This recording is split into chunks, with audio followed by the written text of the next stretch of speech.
అతి పరిశుద్ధుడా స్తుతి నైవేద్యము నీకే అర్పించి కీర్తింతును. అతి పరిశుద్ధుడా స్తుతి నైవేద్యము నీకే అర్పించి కీర్తింతును.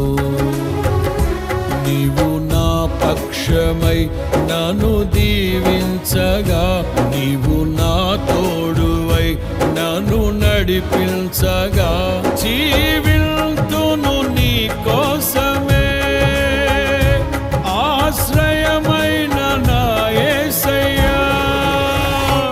అతి పరిశుద్ధుడా స్తుతి నైవేద్యము నీకే అర్పించి కీర్తింతును. అతి పరిశుద్ధుడా స్తుతి నైవేద్యము నీకే అర్పించి